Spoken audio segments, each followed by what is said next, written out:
Not your average tabletop. Woohoo! Welcome to Not Your Average Tabletop. I'm Zach, I'm Mac. And I'm Pepper. and today we're doing our next section of our top 70 games of all time. We're doing 40 through 31. So if you have not watched the previous ones, go and check those out first, and also go check out our giveaway video. We're giving away a game kind of alongside this. So pretty much you'll want to just comment on all of these sections of 10. So comment on this video below. Let us know which ones your favorites are from this group of 10 each. But yeah, otherwise we're gonna get into it. Michaela's gonna lead us off. And if you guys have been following along, I will say Stonemeyer is going to get a mention this time. Ooh. From at least one of us. The true fan. All right. Well, starting off at number 40 is this kind of Mac Daddy card game. The one that started it all, that's Dominion. Okay, maybe not started at all, The but first card I game. feel like Started cards. it's like in the general. baseline drafting card game. And everything else is built off of it. Deck building. Yeah, that's the one. So, so Dominion, I love this game. It's so much fun. It's so simple and like pure, and you can change up what cards you use. And it's always just building that deck as fast as you can to kind of get as many points as you can before the game's over. And I just really enjoy like the simplicity of it. It's just like throwing down cards, buying new ones, trying to kind of get some stuff out of your hand without taking in like a lot of garbage. And just really trying to go through that deck that you have. So I just really think that's so good, so pure, and so fun. And so Dominion, number 40. Good pick, and a consistent one for you as well through the years. Yeah. I'm shocked it's been on your list that long. Doesn't even seem like it's been in the collection that long. Even though it's an old game, I feel like it wasn't one we got into right away. Yeah. In our careers of board games. So I'm surprised it's actually been around Yeah. for 4 years then. Mhm. Yeah. Pretty crazy. Yeah, I think it was a prize in one of our tournaments. Must have been one of the early ones. My 40 kind of has a similar classic granddaddy of its type feel for me, and that's for card drafting. It's a very simple implementation. Sushi Go Party. Still one of the cutest games that we have owned. This one's fallen a little bit over time. I haven't played it that much. I actually primarily play it at 2-player, which not all of us are too big of fans of it at 2, but I enjoy it. It's kind of a nice head-to-head, trying to outthink, and you know exactly what's in those 2 hands of cards. I like it that way, but I get wanting it a little more chaotic at higher player counts. But I just love the pick and choose which ingredients you want on the menu each game. As you can see, there are a ton of options in the party version, at least. I think it's just one set in the regular version, but there's no reason to just get the regular version now that this exists. And yeah, I just love mixing it up. Games can feel so different based on what you have in there. Yeah, I'd agree. It's a good choice. It's got great artwork. Some of the cutest artwork in any board game we've had. And yeah, I am the one that does not love it at 2, but I think even getting it up to 3 players, it's really good. And yeah, 4, probably go to 5 max. I don't know. Then it starts getting a little bit the higher player counts. Yeah, once you get to like 8, you're not really drafting the same hand ever again then. Yeah, you just see it once. There's really no way to know what's going to come back to you. Mm-hmm. Good pick, Jesse. It's a cute, fun game. For some reason, I thought this was a crossover with you. I thought you'd already said it, but we'll see if you say it. Good pick. My number 40 is not a classic. Could say it's a classic tile placement game, but I think there were probably several before this one. And yeah, it's a newer one. It's designed by, I think, a guy that I said was the next Bruno Catala for some reason. I don't know. The game isn't really necessarily anything like any of Bruno's designs, but It is Acropolis. Yes, Jules Massaud, however you pronounce it. I do Yes. remember that. That is what I think of him as. If I see his name, I'm like, next Bruno Catala. But yeah, this one is one I don't think we played this one in the physical copy. Pepper has not. I've only played it with him on Board Game Arena. I don't know if you played the Board Game Arena version. I don't think you were as big of a fan, but yeah, this one, the first time I played it with Pepper, he had explained the rules to me, and I just kind of misunderstood. I think I misunderstood the scoring star ones. They can kind of just be wherever. It doesn't matter where they are. That doesn't increase the. So this one, you're kind of putting tiles out and kind of building them on top of each other. And as you go up higher levels, they're worth, additional points or whatever, or amount totals, I guess. And yeah, I thought I don't know, the multipliers had to be included in these groups, and I thought they had to be, if they were on higher levels, they got more points. And that was not the case. So my first experience with the game was, I wouldn't say it was like bad, but it was disappointing once I got to the end and realized the scoring. I don't know. Pepper just let me play wrongly, even though he should have easily been able to tell I was messing up. But he was smiling the whole way. But then after that, I played it several more times. I really, really like this one. It's just fun to try to get those as high as you can and kind of determine sometimes whether you need to, I don't know, cut off certain ones and just be like, well, I don't really have the multipliers to score that. So I'm just going to try to stack something on top of, a purple or yellow or something that was going to otherwise score some points, but now I can put this one on top, get to the third level, and score a 3 multiplier worth or something. Yeah, I just find it a lot of fun. There's definitely a little bit of luck as to how the tiles come out. Sometimes you're just kind of getting out of position, and you might, spend all your. So there's like these stones that you get for covering some of the spots that aren't really any colors when you stack on top of them, and you use those stones to kind of pick more expensive tiles. And sometimes you just aren't in the right spot and doesn't give you a chance to get the colors or multipliers you need. But otherwise, I think it's a great game. Yeah. Definitely worth it on Board Game Arena because it tallies your scores. You can kind of know what you're getting a multiplier of and all that good stuff. Yeah, for sure. And yeah, if you've noticed, we have a little star in the center here, and I didn't know how to implement it, so I just put a star there. That means that there is a solo variant to the game. Someone was asking what games have solo variants or whatnot, and thought, that'd be something nice to put in there. So if you see the star in the center here, that means, at least according to Board Game Geek, it does play at 1 player. Not going to say we have played all of these games at 1 player. I might have played this on BGA at single player, but don't know much about the implementation, but it is an option. Yeah, I was going to say, I might have played on Board Game Arena once, and I think it felt very similar to the game itself. So.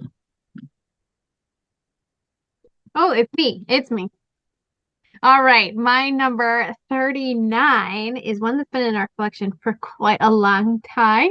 And I think that it speaks very well of that game, and that is Alhambra. Or Alhambra. This is the granddaddy of tile placement. It is. Yes, everything in my list is now granddaddy. I just really enjoy this game. It's so fun trying to get different tiles, and I love trying to pay exact pricing for the tile because I love getting that second action. It's so good. The wall building is unique, kind of adds to it, and just trying to get like certain colors and stuff. I just feel like this game just has held up so well. And well, it's maybe not one we take off the shelf all the time. It's one where like if someone says like I want to play Alhambra, I'd be like, yeah, let's do it. Because it's been a while and it's a solid game. So just really enjoy what this game has to bring to the table. And like I said, we can see it's been in the collection for a long time and in my top 50 for 4 years, at least 4 years now. Yeah, that's a good pick. I'll always have a soft spot for it. I won the inaugural board game tournament, Nacho Average, with this game, so I do have a fond spot for it, but other than that, I almost never win this game. Um, but yeah, it's a cool one. That exact change rule needs to be in more games. It does. That's definitely the coolest piece to this one, I think. Well, like everything else too, but that exact change for an extra action is very cool. Mm-hmm. This one's I actually played in Las Vegas, Mm-hmm. which I hadn't played the game in a while. To be able to just go into this tournament randomly and play it and be able to just pick it up, there's something about it too, making it an easy game to get back to. I feel like Yeah. it was definitely a gateway game of like Yeah. that level of like Ticket to Ride, kind of like this opens you up to a lot of other games. Yeah, I agree. My 39 is also could be a gateway game. It's a series of games, and it is, I believe, a crossover with Zach. The Granddaddy game? And that is not a granddaddy, I wouldn't say, but the My Island, My City, Roll and Build trilogy of games that we have experience with. Not sure which one I prefer. I really like the kind of how we whipped through the campaign of the Roll and Build in one sitting, pretty much. A long sitting, but one sitting on Board Game Arena. And that one, at least, I think there is a solo variant. The other two, I think you could play it solo, but it doesn't actually have it listed. But I just love these. They're so simple. Core concept throughout. I guess not in the rolling one, but in the other two, you flip a card, you get a tile that everyone has to play from. They all have the same identical tiles. And you play that on your board, trying to do various things like connect groups of the same color, link different things on the map together with a string of tiles, or different things like that, surround pieces, various things added and subtracted throughout the campaign, which some better than others. Some I did prefer, some modes I was not a fan of, but it's an experience that I will remember forever, that campaign, and you are left with a side of the board that you can play forever. It's a good pick. It was on my list. See, I don't know. Don't know if it'll make Michaela's or not, but Did not she's make only my top 70, played but My Island.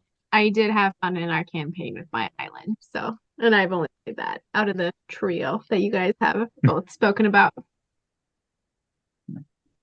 Reiner Knizia. So you know what you're getting. It's one of his simpler ones, where it's just a simple concept and kind of doing it over and over. I'm surprised this made it. 'Cause I initially was thinking, this just doesn't have enough to it, but it does. Yeah, well, I'm going back to Granddaddy style game.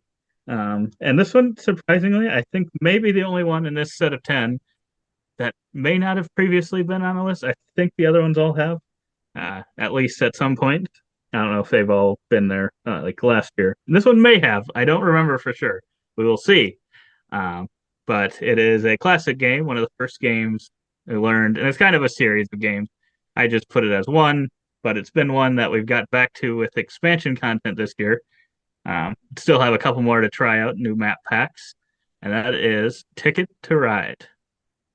This was never on your list. I didn't think so, which is really surprising considering it's an old game. It was one that got me into the hobby, well, Ticket to Ride Europe specifically.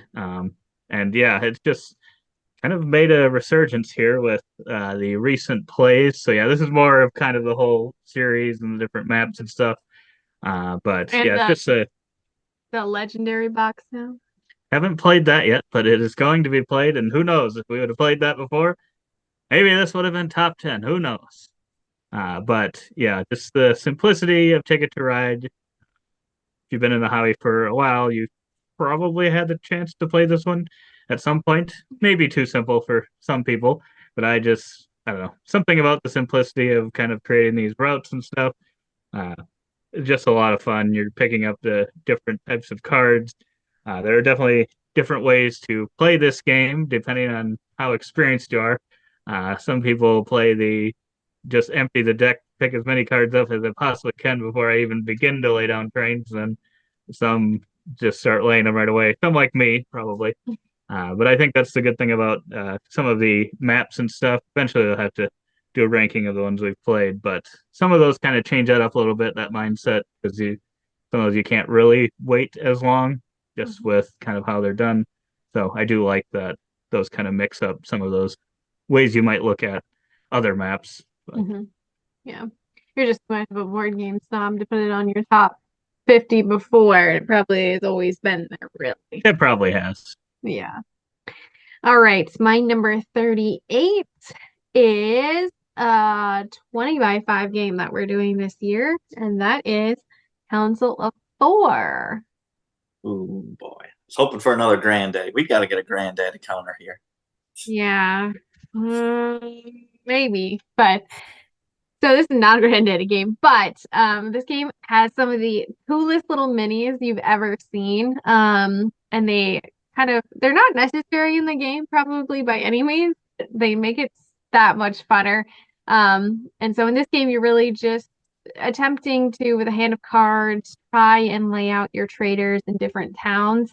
And in doing that, then you're like trying out different contracts and getting points for how quickly you can connect same types of places, or completing or getting to all of the cities in an area, and just kind of quickly moving through these different areas and chaining rewards together. So it's a pretty simple medium weight game, I would say. And I think we've enjoyed our playthroughs of it. I do feel like it is getting a little bit to be like the same strat every time, but we have been playing it a little bit more probably than we used to, just because it's on our goal game for the year. Either way, though, it's still a really fun game. I really enjoy the aspect of trying to get your hand right in order to play and getting correct contracts. And then who doesn't love chaining rewards together to get like the most optimal amount of like rewards that you could get? And I think that's what really makes the game fun. Yeah, those chaining's really, really fun. And getting just a ton of bonuses over and over and over, and just spamming it almost kind of thing feeling. This one I don't believe made my list this year. It has been on my list for a while, and I think it is kind of all those plays and making it kind of feel a little similar from play to play. So we'll see what that 20 by 5 plays does to it. See if it knocks it down a bit for me. But overall, I think it's still a really enjoyable one. I definitely recommend if you get the chance to play this one. It's a lot of fun to feel those, chaining things happen over and over. Mm-hmm. How many of the 5 plays have you done so far? Wow. And that's enough to get him to start dropping on this game. Well, he's won both of them, so he's like, this is just too easy. Easy. Classic. Vintage. Well, this last time I got they were very close to each other, 2 of those icons on that track that you can go down. So they were like 2 of my first 3. And I just kept re-triggering it, so it was like going down that track, and I got like all the way to I think that's the only time I've ever done that. And I was like, wow, overpowered a little bit if you get a couple together. It was a really quick game. Nice. My 38 is a party game. I got all the parties on this list. Another one. And this one used to be just one, was my favorite, like classic party style game, but now have moved on to the newer, better So Clover.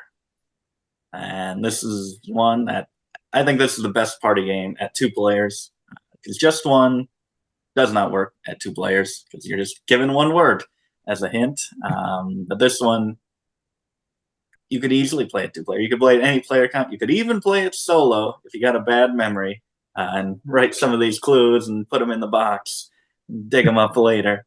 But yeah, this one, the top picture here, the clue giver gets that, and you can see in each of these 4 directions, you have some space to write a word on some of those leaves, and the 2 words that are facing that are the answers that you want them to get from your 1-word clue. So you just are trying to write something there, and you take those cards off of there, and you shuffle them up, throw in a decoy card, and your teammates have to try to replicate the exact setup that you have on your board. I just find that a really cool, easy thing, and I love that each player can kind of be, if you do have multiplayer, everyone can be doing it at the same time, to spend like 5 minutes just coming up with your clues, and then everyone's done, and you can just play through the whole game. No break. Yeah, I like it quite a bit, and it is interactive here. I have created, in these bottom two pictures, created a puzzle for you or our viewers if they want to pause and try to arrange these cards and solve some of these clues with these words. You can write your answers below, or probably terrible clues, and you can just keep it to yourself that I am a horrible clue giver. The one on the left and the one on the right. Yes, so With this the two blank one different- here, And the one on the top is not the answers, right? the one on the top is not the answer. Very fun of you, Justin. That was very fun. Yeah, I think I preferred just one yet, but this one is also a good one. I think you just have to kind of let people know sometimes that they just have to sometimes put the first word that comes to their head. I think that's the true. only thing is sometimes people get stuck on it. In this one, I think it's easier for them to get stuck on something more than like in just one. I feel like just one, it's a little bit easier for them to just kind of write something most of the time. Yeah, that's true. Sometimes there's just no good word. That's a fair one. Fair one, Pepper.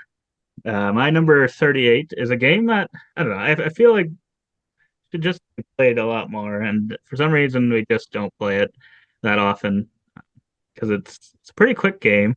I think it's almost I think the setup and teardown that hurts it a little bit. Just takes a little bit longer than I'd like to set the things up, and it's probably a little better at like 3 players maybe because it opens up some things on the board, maybe even 4, and that is Endeavor: Age of Sail.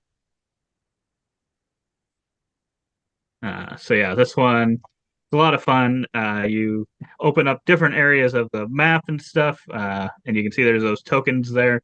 As you kind of go to different areas, do different things, you kind of put your own tokens over those and get those as bonuses. You've got different tracks that kind of do different things, allow you to take kind of each turn. What you're doing is taking a new action space. And that's kind of what tracks the rounds of the game because you'll always take one no matter what. And depending on how far you are on that track, you can take better and better action tiles. And then I think what are the other ones? You have to like pay your people, how many workers you get back, how many you can take off of previous actions, and then how many cards you can keep for the symbols on them. It's just very simple. It lays out kind of a turn, and there's a lot of simultaneous things going on. I just really enjoy this one, but the setup is a little bit of a bear. You got the different decks of cards that you're putting out around the outside, and then you got those tokens to put out. There's like 150 of these tokens, it seems like, and you have to go all over the map. And then like in a in a 2-player game, it's like you can see there's a corner of the board that you're trying to open up or whatever. And in a 2-player game, it can sometimes be difficult to get it to open up because they either know that you're going to like no, it's been a while since I played. You get something for winning that, I think, right? Do you get the card or something? I think so. So you might get to the point where you can't beat them, or if you put one there, then you know that they can open it up, and it's like they win via the tiebreaker thing. Mhm. So it's sometimes a little more difficult with 2, with 3. Sometimes that third person might just be like, "Oh, I want to get some influence in that area to actually be able to add things," so they might, open it up with their 1 token or something. So maybe it's because it doesn't play as well at 2. It doesn't get played, but I think the bigger thing is the setup. Yeah, there's that setup. But I think it's a simple game. I don't know. You guys never seem to like agree with me when I say that. Am I just totally wrong? Because to me, it seems so simple. It is, because I was very intimidated by this game, and that first play, it was a breeze. It was pretty quick to play, and actually very approachable, very simple turns. The boards are laid out fantastic. Very straightforward for me. Kayla, do you not agree at all? To pieces I agree with, yes. I think that it is structured so that it should be very simple. but I think there are some things in the game that are a little bit more abstract because it is a little bit player versus player in some pieces, like where you're like, in the areas you're trying to control. yeah, there's area control, which I think complicates just a teeny bit. And you're right. I think with the influence piece, that adds a certain level to like, I need to play here, but I can't play here, and this and that. And so I feel like, yes, maybe it is simple, but you should be taking well thought out turns, I think, at the same time. Yeah, that's right. I guess, yeah, the strategy is deep in this one. It's just face level. You can understand how to work a turn, but there is a lot of thought that goes into it. You are right. Yeah. Oh, it's me again. Okay. I'm sorry. This one's fine. Fine. Wow, this is a great game. She is wrong. Light her up in the comments. Tell her how wrong she is. If they've been watching, then do you guys know what kind of games I prefer? And do you honestly That's think? fine. All right. Well, my number 37 is Quacks of Quedlinburg. Granddaddy. A Granddaddy Big Raw. That's probably Orleans. Yeah, I know. That's why I didn't introduce it that way. So, Quacks is an excellent bag drafting. Is that what we refer to it as? Bag. Is it pool building? Yeah, building? something. Yeah. Where it's super fun. You're pulling out tokens, try and fill your cauldron, and the further you get without pulling too many of those nasty garlics, the more points and money you earn in order to buy more and better tokens to put into your bag. And so I think when we got this one, we played it a ton. We have all of the expansion content for it, I think. We haven't played it in a little while now, and I'm like feeling the itch to like reach my hand in that bag and pull out a 6 pumpkin and go, baby, go.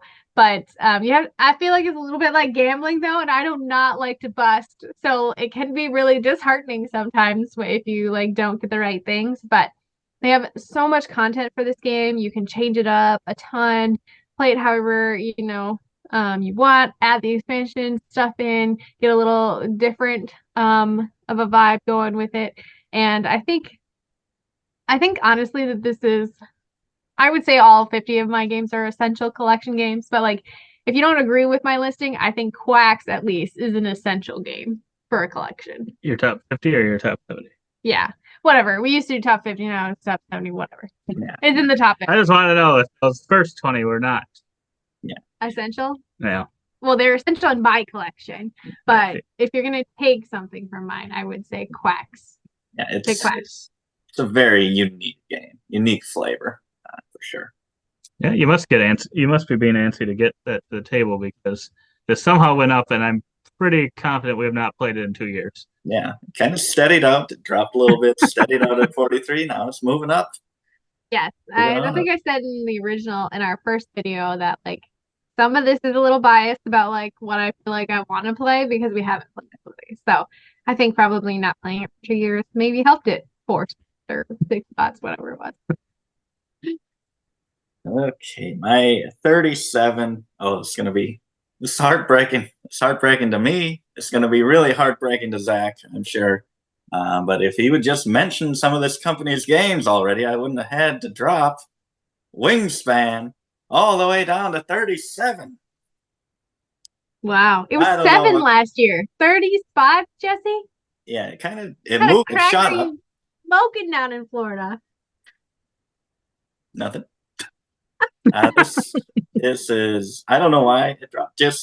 I overplayed it on the app. I got the app, got the expansions on the app, and I just played it so many times that I got so spoiled that if I didn't get a good starting hand that was interesting to me, I just start over. And I think that spoiled me too much, and I had to take a break from Wingspan.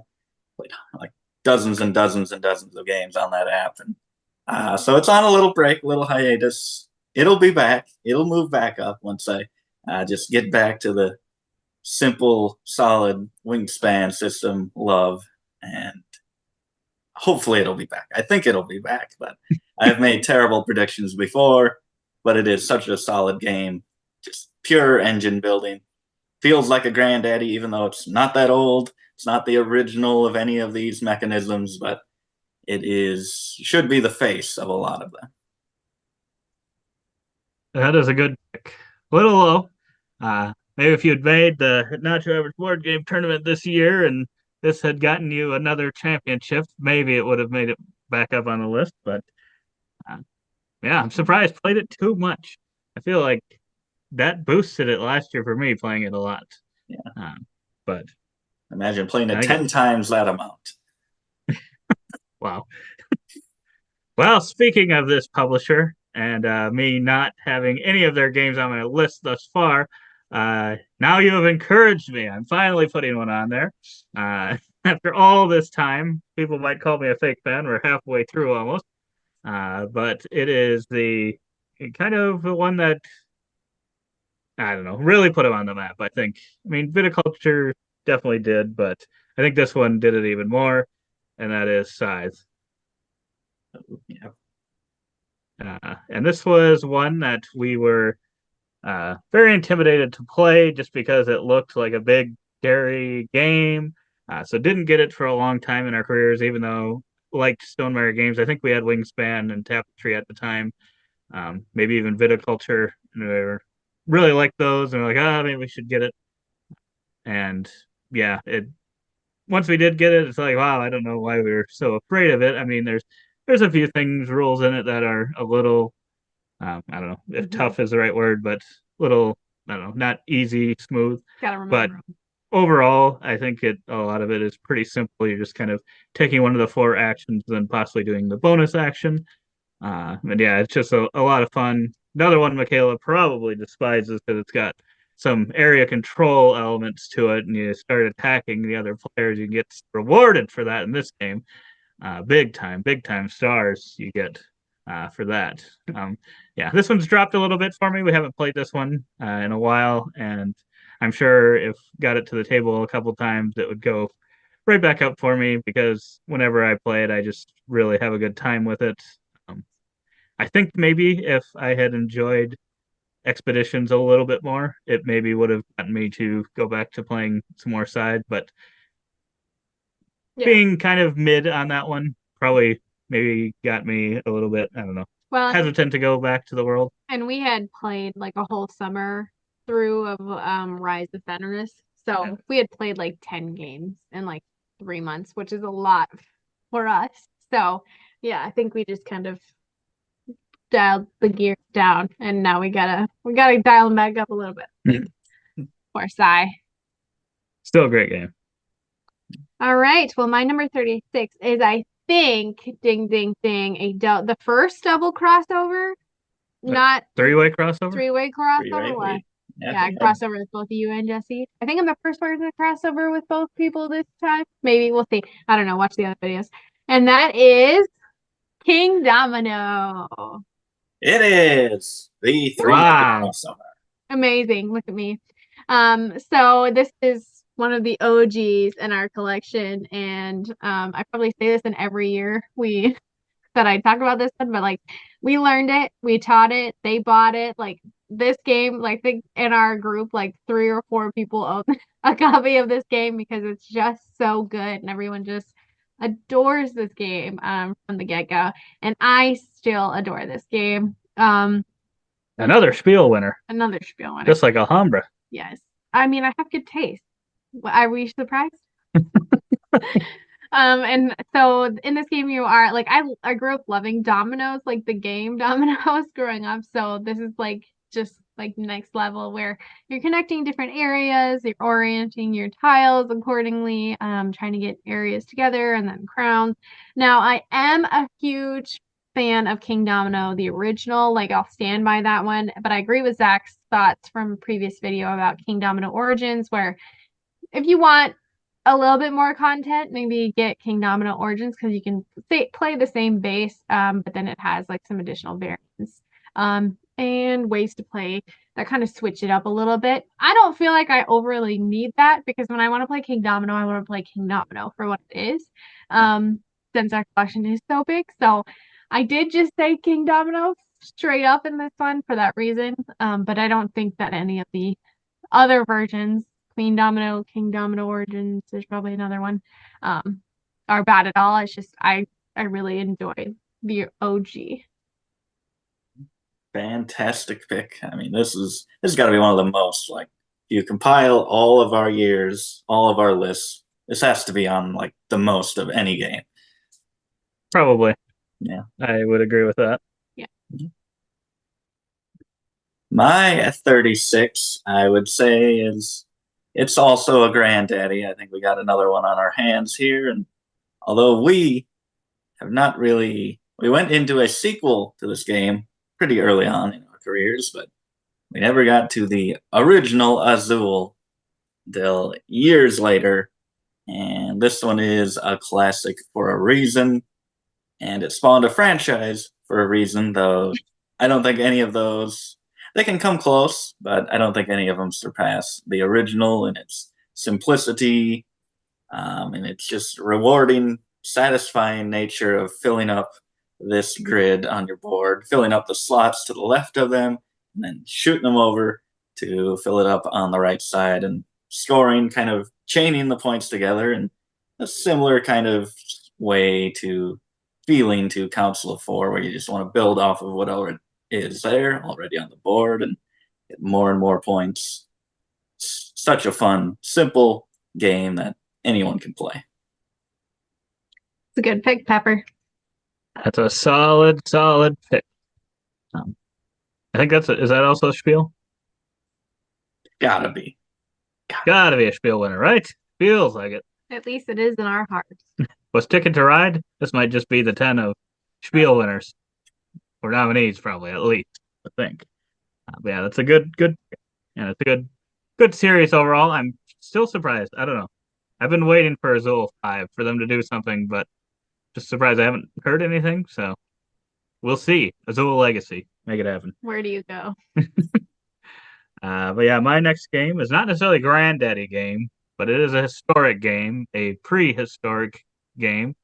It is a game that actually I haven't played in a little bit, but it does give me the feel of classic worker placement. And it was recently added to Board Game Arena. I think mostly because they're running a new GameFound, I think it's GameFound, project for it. So it's going to be more readily available. I think it's been a little harder to get than the one it's compared to, which is Dinosaur Island, but this is Dinogenics. This one can be a little bit more nasty than Dinosaur Island. You can go, wow. You can go check out. We had some content on all of our dinosaur games, like probably been 2 years ago now. But we have a playthrough of this one. You can go check that out. It gets pretty nasty to me at one point in the game. So yeah, this one is a lot of fun. I think part of it is probably the components. I think they're top notch. Yeah, kind of the different types of dinosaurs you can do. I don't think you've played this one yet. It's it. Our 20 by 5, we have dinosaur games. So eventually you're going to play this one. Maybe we'll try it on Board Game Arena so that we can kind of relearn it. Like I said, it's been a little bit since I've played it, but I like the kind of cards being the DNA, whereas like in a Dinosaur Island, you kind of have to kind of gain that DNA by the dice and stuff and tracking it. It's a little bit different. I think it feels like it's a little bit more maybe streamlined, simple in that aspect. But yeah, I think there's just something about the look of this one. Like I'm actually building a little park and Yeah, just a lot of fun. And yeah, it should be. Who knows when the backers will actually get it, but will be one that you can hopefully get your hands on here again when they run that campaign. Because I think this one's kind of not been necessarily in print, easily to get. So it looks like it has a solo edition. I don't know much about that. Pepper probably has all the thoughts on that. yeah, it's got some scenarios, which I thought was actually, this is my preferred dinosaur game for solo play. Haven't played it in a long time, but different scenarios and goals based on how you want to play it. All right. Well, my number 35, we're halfway there, guys, is Meadow, which is a newer game to the collection. But we played it quite a few times this year in prep for our Natural Average board game tournament. And really, I mean, it's 39 last year, so it moved up a couple of spots, but I always love when a game can be consistent. And I felt like when we got to this game, I was like, yep, just as good as I remember and probably a little better. So in this game, it's pretty much tableau building and kind of card drafting-ish. I don't know, picking different animals for your little meadow and trying to kind of get these high point cards while also trying to reach goals of different types of icons out in your tableau. So I think this one's just really unique and different from what we kind of have in the collection. It kind of is a standalone, I think, for us. And I've just really enjoyed playing this one. It's so fun to get to the table, and the artwork's just so peaceful, and it's just kind of a nice, simple game. It's a good one. I've only played it once. Jesse. Pepper preferred a Quadropolis, I think. Just a little bit. I can't Not say nearly. I wonder what the solo version of this does. Yeah. You played, but this one's been rising a little bit for me, but I don't know. There's an expansion for it, and I'm curious to know if that adds like more goal style stuff, because I think that's what I would want in the game, Is it cool? is to add a little bit more, because I think the kind of shared goals on that board aren't my favorite. Yeah. But Yeah. overall, I do like what this one's doing. It like Wingspan, how it has. Yeah, where you Your have own maybe your individual own goal. personal goals to kind of maybe focus on your actual meadow and building up a certain food chain a little bit more, than just kind of being able, not really caring necessarily what, not caring what you have outside of the symbols you have available to you, Mhm. but maybe actually like trying, you have 5 of them in a column or something. That could maybe add a little bit more depth to it for me. My 35 is also an animal themed game, and I think it's dropped a little bit over the years, but still a fantastic card drafting, tile placement, kitty cat game. And it's The Isle of Cats. This one has dropped a bit, but I like it. I feel like it had dropped a little more until I recently played it a bunch on Board Game Arena, and I think it's on an upward climb. It could be a little higher, but we've caught it here at 35. It's got the terraforming Mars card drafting, which I love. You get your cards, and then once you're done drafting for the round, you decide which ones you want to keep, which ones you want to buy. You just get an income of 20 fish every round. You don't have to like build up your income or anything like that. No responsibility, which I always love in a game. And then the tile placement is fun for me. It's more rewarding than something like Planet Unknown, which you guys do prefer Planet Unknown to Isle of Cats. I like this one more just because you are building groups of colors and they actually score points directly because of that. And you're trying to cover up certain spots, fill in the different rooms.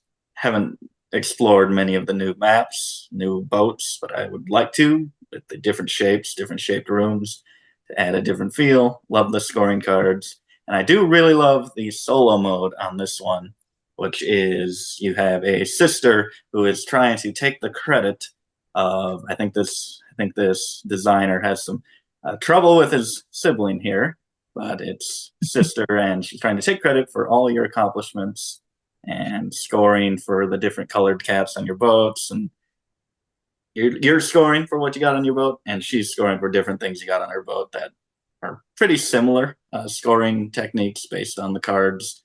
But I just love trying to balance that and be like, oh, this will be great for me, and it's like, wait, no, that's also really good for her. So it's kind of meaningless. I do not want that in my boat. I got to find another way. Really cool. Yeah, I'm kind of surprised that both this one and Planet Unknown fell so much for you this year. It's not a Polyomino year for you, I guess. No. But still high overall in your series of games. And yeah, it's a good one, but yeah, there's just something about the cards in this one that aren't as interesting to me, I think. And the flip and write and draft, I whatever, probably prefer is actually pretty good. That one, I did not care for it. And I played it a second time. I'm like, okay, this is actually pretty great. Yeah, I was just about to say I prefer the verb and write version. I've only played that one time, but I was like, I remember after playing it, I was like, whoa, that was good. So Yeah, I like that one quite a bit. Good pick, but my pick might be a little bit better. Uh, I think this is one that Michaela has not played. I think you played it one time with me, Pepper, and then I played it several times with Taylor. He owned this game, but I really like the artwork in this game. I don't know who the artist is. Pepper probably knows, but this one is Coimbra, and it's got this, I don't know, interesting thing. It's been a little bit since I played it, but I always get excited when I think about it. I'm probably misremember it in my head, but I know you're drafting these dice, and depending on what the digits are, it's like good in one way and bad in another way. It's like cost you to actually draft these ones, but then the higher they are, the quicker the higher in turn order you are in selecting like buying these different cards that are going to help you. They have the different symbols on them as well. And then there's those different track placements, and I like the track scoring in this one where you have to be within so close of your opponent to score like second place in it. Whereas in like some of these, especially in like a two-player setting, sometimes it's like, they're so far ahead of me, it doesn't matter. I'm not going to win it, so why waste any effort at all? Whereas this one, it's like, no, they're ahead of me, but I could stay within, that little margin there to at least score something. So at least gives you that reason to potentially still try to go up those tracks. And then it's got kind of a cool thing in this one as well, where you're moving around to different areas and gaining these benefits that some of them I think are immediate, some help you throughout the game. I just really like those style of things. It's kind of like a similar thing, I think, in Gugong, maybe, where you're going from location to location. And that one, I think you pick them up in Gugong, but this one, you just kind of mark it, and then you have access to that one or whatnot. This one's a lot of fun. I think the only maybe slight issue with this one is so you play with, I believe, all the cards every game. So it's the same cards, and then there are, I think, just a few of the cards that have like these really good end game scoring benefits to them. And it's like if you let one player, especially in a two-player game, if you let one player kind of get a couple of those, and they're the ones that they have are very high end, that's kind of hard to win, I think. Yeah. Just hard to make up that point difference if you guys are pretty even outside of that. So that's the only thing where it might just come up unlucky that you're not able to get that because they might have just had the first turn. So Yeah, that's true. Little variability in those cards would go a long way. do you know who the artist is? I do not. I'll look it up while Mac talks about our next one. My number 34 is a whole system of games, and so lots of very Marker placement. and that is Unmatched. Oh wow, T-Rexy up there. I'm glad to put my girl up there. So Unmatched is a series of battle games, or I mean, I guess I don't know how to describe it. It's a system It's a system. of battling, and so there's different characters with a deck, all their own, and you pretty much pit character versus character, and try to be the winner of the matchup. And so they've got everything, it feels like, from Sherlock Holmes to dinosaurs to Marvel characters.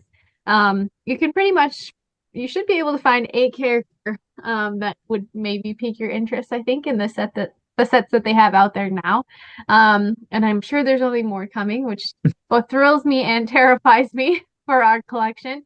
But I think not recently, I guess, but last year around this time we did an Unmatched tournament, and we have that on our channel where we drafted these different characters and then pitted them against each other to see who the ultimate unmatched character was. And so no spoilers or anything, won't but there spoil. might be something on this page that may have made it a ways Yeah. in the tournament. So this game, it's super fun. You can pull it out, two-player.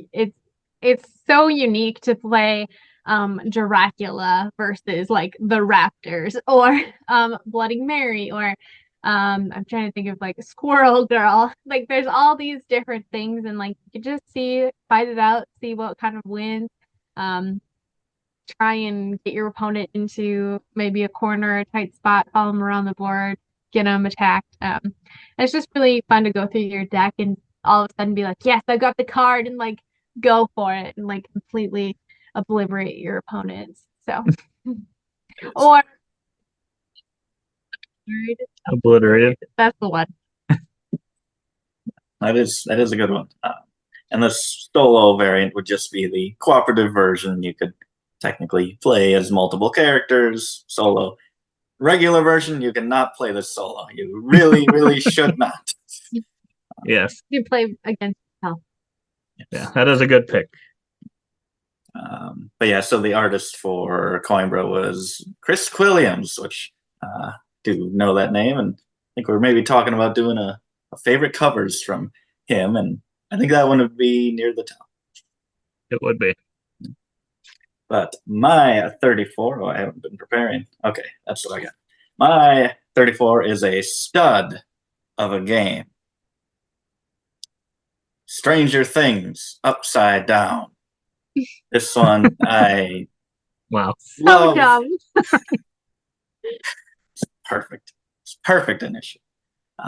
This one I had just watched binge the rest. I had watched season 1 a long time ago. Binged season 2, 3, and 4. Absolutely loved them. And then this gets announced. Like it feels like just in the next month or so, and I'm like, oh my goodness, hotter than ever on this show. And they're announcing a game from like designers and publishers of Cthulhu Death May Die, which may be showing up later on my list, one of my favorite games. And I just thought that that was a perfect pairing of that designer, company, and theme. So I was extremely excited about this and played it, and it doesn't feel like just a copy paste of Cthulhu Death May Die, which I thought I would be happy with. But I was like, I wonder if this is going to feel different or just samey, but it does have a unique feel with these stacks of tokens that are on the board, and they have a value amount to each of the tokens, and you don't know what's in there totally, so you're kind of battling them with your action point cards and trying to gauge how much you should spend on it. It's a little bit of push your luck. If you fail, you do remove one of those tokens from there, but you also take damage. So it gets easier, but it hurts you if you fail. So you want to succeed, but it's also great when it just comes down to a flip of those tokens to see if you did pass it or win or lose the game, possibly down to one token. A lot of fun stand-up moments. And, of course, cooperative game can be played solo, one of my go-to solos. The stress of this game is real. It's a good choice, and maybe with more plays, it could make my list. It is kind of like one of those. I don't know. It's not pandemic, but I think of it as like a pandemic style game where you're trying to manage some things, and kind of control them. Yeah. But this one is very tough. It's very Yes. difficult. It is. I don't think we were playing on a difficult level. No. Are there different levels you can play on? I can't even remember. I forget if I haven't played it in a while, but I don't remember if I think there's season 1 board, season 2 board.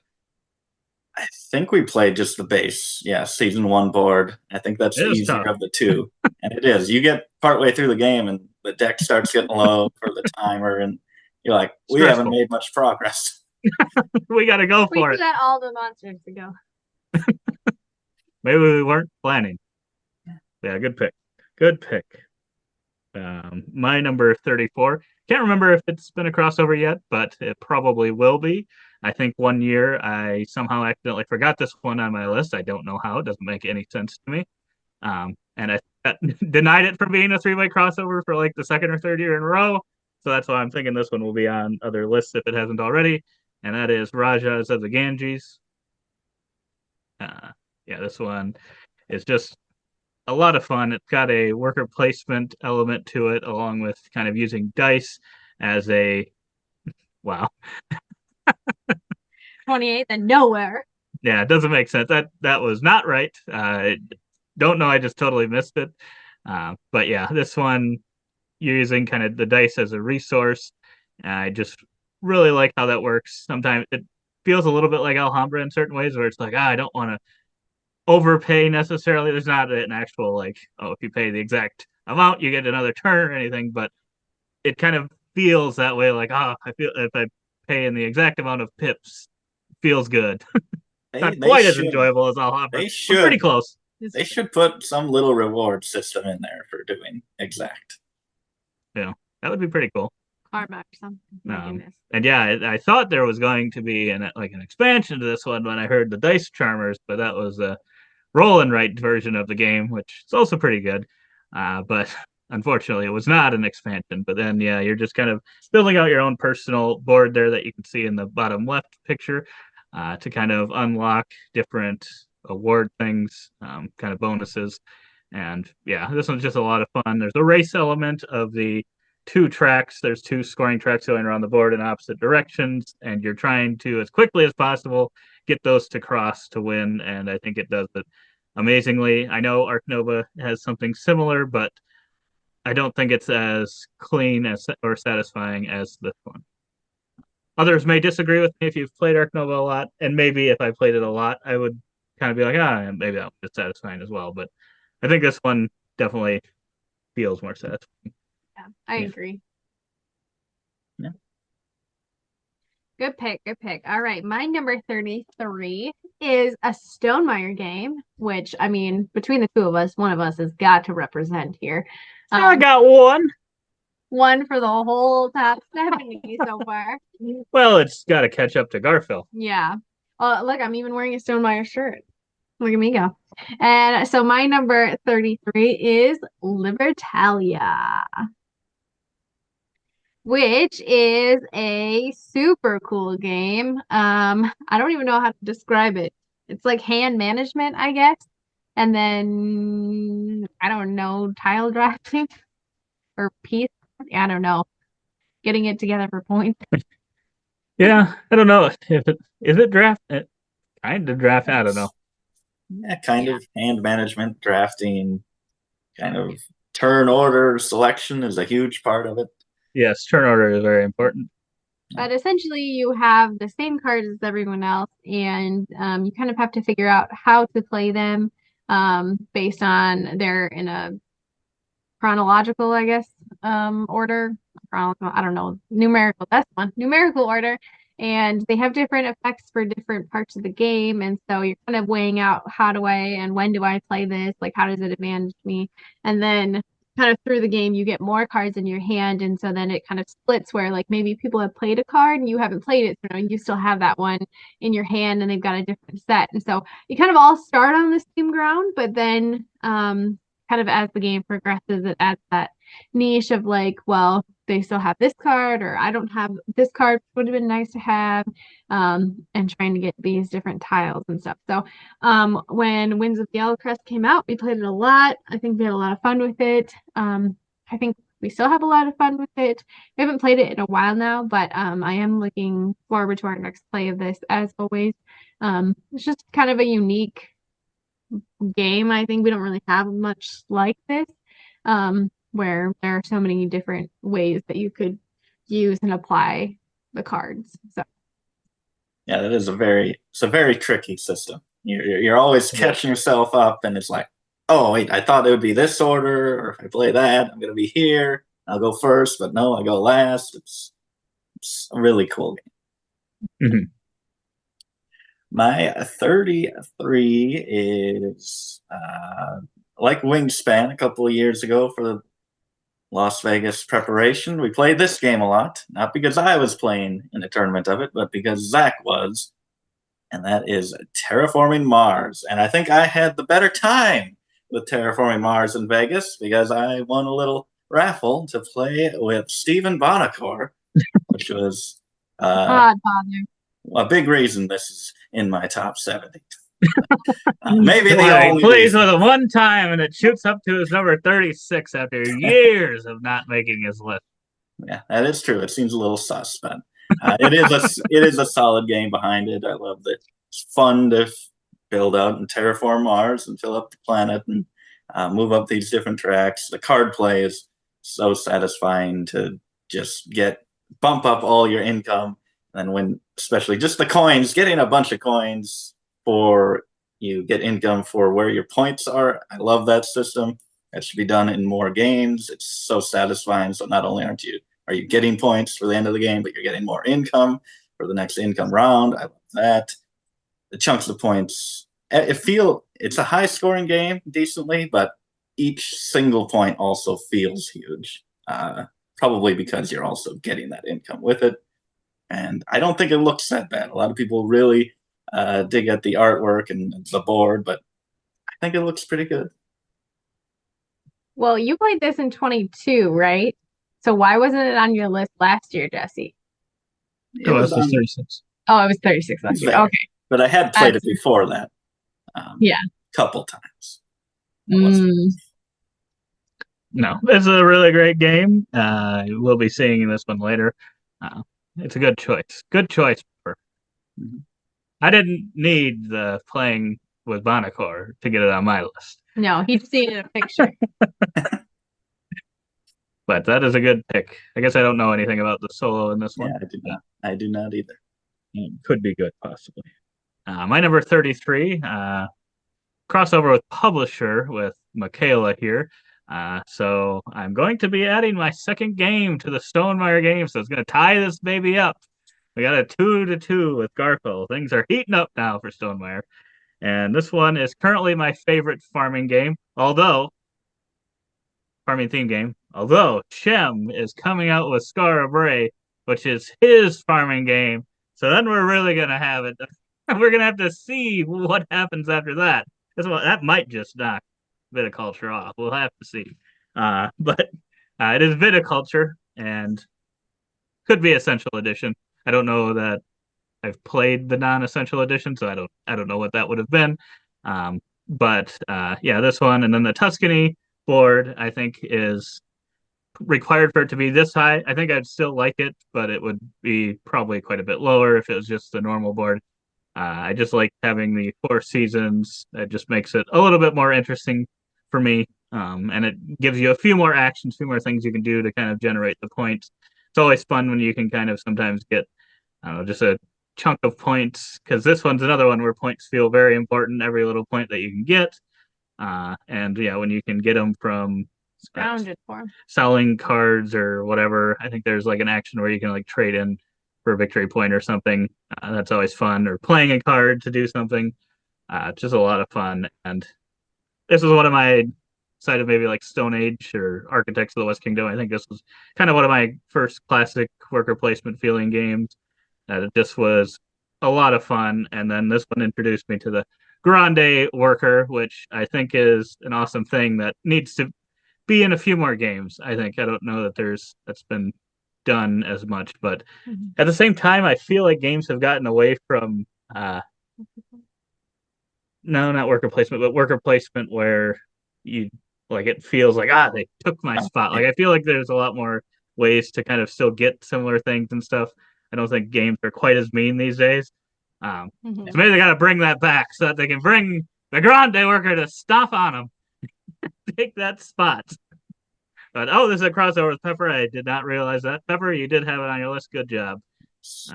And he played that solo, and he loves it solo. He loves it. He did a great job. It definitely wasn't the worst experience. Not on the solo mode is good. All right. Well, my number 32 is a crossover in this set. Obviously, I'm the first one to go with a 32, so not on the number, but we're one off. Jesse, this is your fault, and that is Terraforming Mars. Woo! Fantastic placement, Mac. It was excellent, wasn't it? Why don't I have a picture of Stephen Bonacor on my side? You took the picture, but That's you weren't in it. I mean, should have flopped the screen around. Should have. Take a picture of her smiling. Oh man. Well, I've grown to like Terraforming Mars in the same time frame as Jesse. In the last couple of years, I think my first playthroughs of it were really rough. I just really didn't understand what I was supposed to be doing and how this game kind of worked. And I think after more plays kind of came through more, and I know that I think it was finally when me and you sat down and played it maybe once or twice, just like the two of us, because we'd always played it in like a bigger group setting. And so at some point though, it kind of clicked, and so I really do enjoy this game. And you have like the big box edition now with like the nice pieces. And I gotta say that didn't hurt. That did not hurt me liking it. So I agree. This is like a big game in the community, I feel like, for good reason. And I feel like I'm so glad I can finally appreciate it and play it and understand it a little bit better. I don't ever come to the table expecting to win this game, but I think those are the great kind of games where maybe you won't win it, but you'll have fun playing it. And I think that's what Terraforming Mars is. Yeah, for sure. It's crazy that we both had it 36 last year, and then we're both one off this year. We didn't have it on previous years. We're just Well, you actually won in Vegas too. We played a practice round, a 4-player game, and you won that one. So I did. I was the big loser, I guess, My in Vegas. first and only time winning Terraforming Mars. great pick.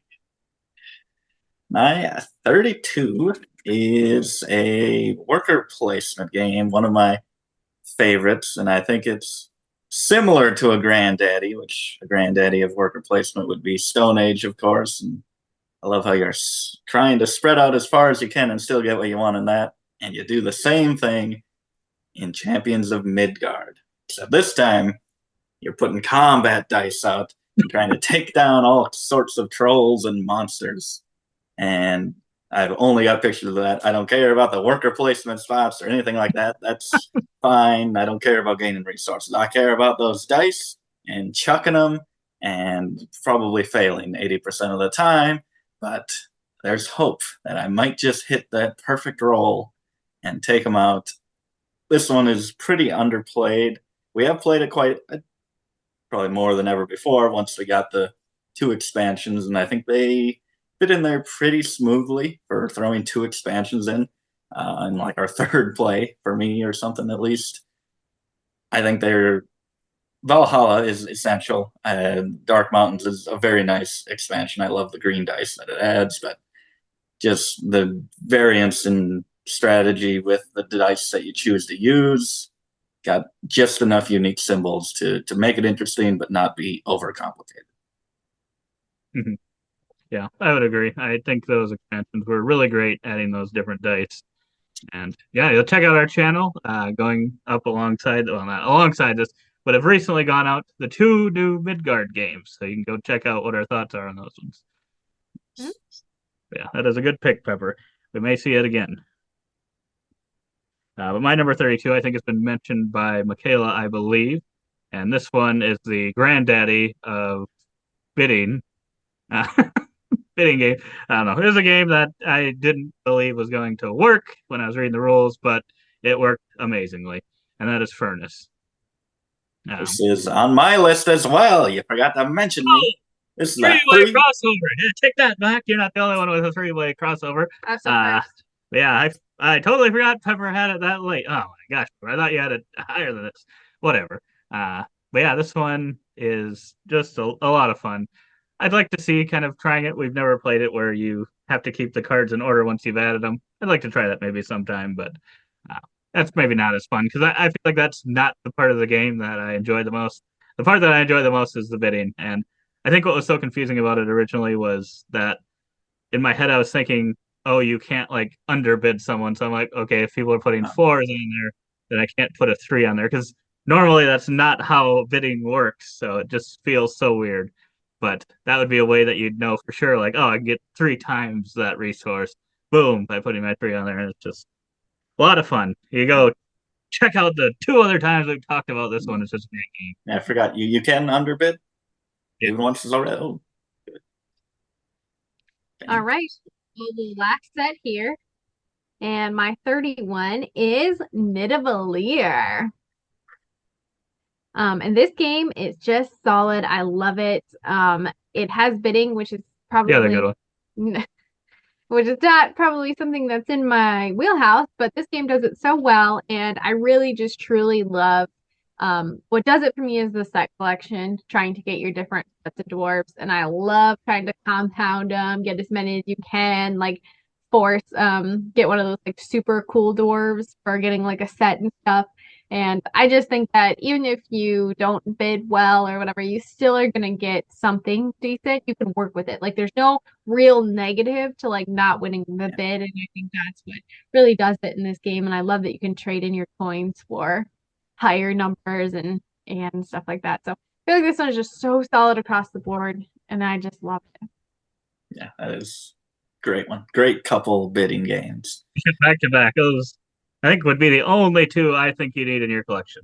Yeah, Wow. absolutely. Maybe. We See if I don't can have keep- that many mini games. Yeah. Wow. I You got guess Never Raw? Is that the next one? I hope so. there's some bidding in this one, but it's not Reiner Knizia, but it is Bruno Catala game. I think 2-player only game. Nagaraja. This one, you got some bidding kind of with these stick dice, which are an awesome component.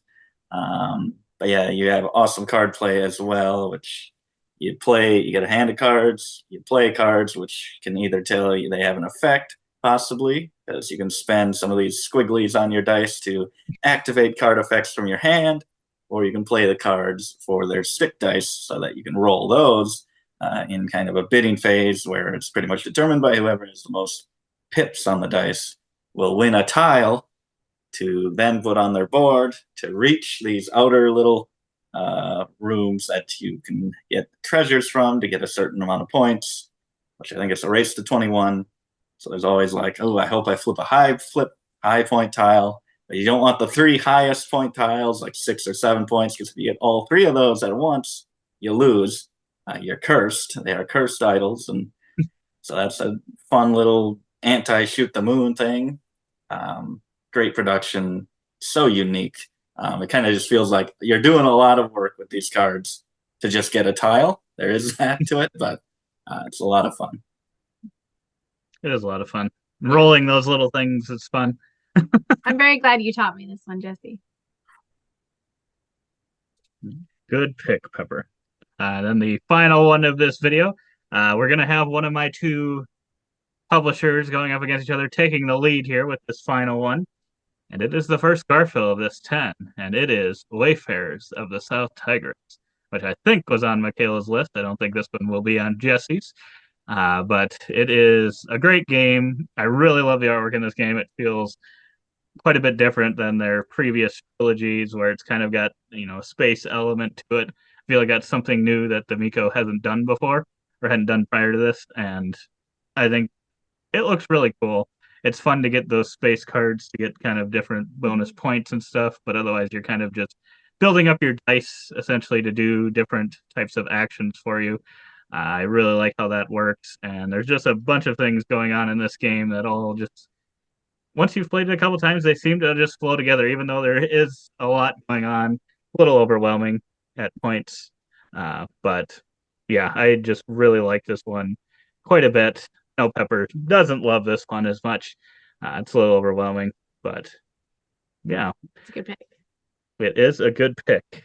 But Yeah, you love it. So Garfield takes the lead by 1. We do have some stats here. We won't go over all. We don't have a lot of time left in this meeting, but you can look at our stats of Stonemaier and Garfield and crossovers between the individual people. The 3-way crossovers, finally got 3 of those. So check these out if you are interested. And those other things are board game arena games. That's what that little symbol is if you don't know what that is. And solo games. Nice. It's a great thing you got here, Pepper. Thank you. But otherwise, we hope to see you on the next one. And as always, don't forget to keep on nibbling on our content.